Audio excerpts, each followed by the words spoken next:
La Banque du Canada va faire sa dernière mise à jour de l'année mercredi. On espère bien sûr une nouvelle baisse du taux directeur. On en parle ce soir avec Jean-Sébastien Jutras. Bonsoir Jean-Sébastien. Bonsoir Simon. Jean-Sébastien, est-ce que les baisses des taux d'intérêt des derniers mois ont été favorables pour tous les propriétaires de maisons, de condos qui nous écoutent? Bien, Simon, il faut diviser ça en deux. En fait, on va regarder premièrement les nouveaux acheteurs. Pour les nouveaux acheteurs, c'est plus intéressant que l'année dernière ou même là, 2 ans. Fait qu'eux ont des paiements beaucoup plus bas qui vont leur permettre de faire autre chose. Tu as les gens, par contre, qui renouvellent. Donc, les gens qui renouvellent également, ça peut être intéressant. Par contre, ça peut être un peu plus difficile pour les gens qui ont des taux fixes, qui ont pris justement avant la baisse des taux d'intérêt. Bien, justement, là, ceux qui ont signé ou renouvelé juste avant que les taux commencent à descendre, là, ça peut être décourageant. Disons que j'ai renouvelé un taux fixe il y a un an. Est-ce qu'il y a quelque chose que je peux faire?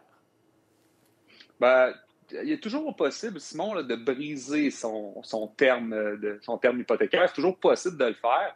Par contre, ça vient avec des pénalités. Ces pénalités-là peuvent être variables. Là, on peut prendre, par exemple, pour quelqu'un qui a un taux variable, habituellement, là, c'est 3 mois d'intérêt de pénalité. Pour quelqu'un qui a un taux fixe, par contre, là, c'est une différence entre les prix affichés au moment qu'il avait pris son prêt et maintenant. Et là, il y a un facteur, c'est soit ce montant-là ou 3 mois, donc ça va être le plus élevé des deux. Mais est-ce que ça vaut, on se questionne, est-ce que ça vaut vraiment la peine de faire cette démarche-là? Bien, ça vaut la peine. On a fait des calculs, là, je dirais tous ceux qui ont signé entre 2022 et début 2024, bien, il y a des calculs à faire, mais ça peut valoir la peine de venir briser, avoir une pénalité hypothécaire et de relancer un nouveau prêt hypothécaire. Donc, ça pourrait valoir la peine dans certaines situations. On voit cet exemple-là à l'écran. Là. Pourquoi c'est avantageux maintenant? Bien, ce qui est avantageux maintenant, là, pour faire le calcul de cette pénalité-là, j'en ai parlé un peu plus tôt dans la journée avec, pour moi, un des meilleurs courtiers hypothécaires au Canada, qui est Raphaël Maheu. Puis ce que Raphaël m'expliquait, c'est qu'actuellement, les taux affichés sont élevés. Donc, les taux affichés sont élevés, mais ils ne sont pas en réalité le taux donné. C'est assez complexe, Simon, là, mais actuellement, si je regarde, par exemple, chez Desjardins, le taux affiché est aux alentours de 6,29 pour un 4 ans, mais on donne moins que ça, on donne 4.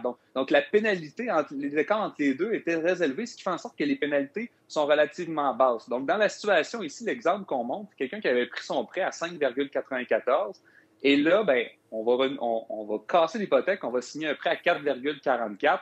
Donc, on a une pénalité de 3 654 $, mais si on regarde les économies potentielles sur 3 ans, c'est 11 492, ce qui nous donne finalement une économie nette de 7 838 $. Donc, on s'entend que dans cette situation-là, la pénalité est assez basse, donc ça nous permet de faire ce move-là pour faire le changement.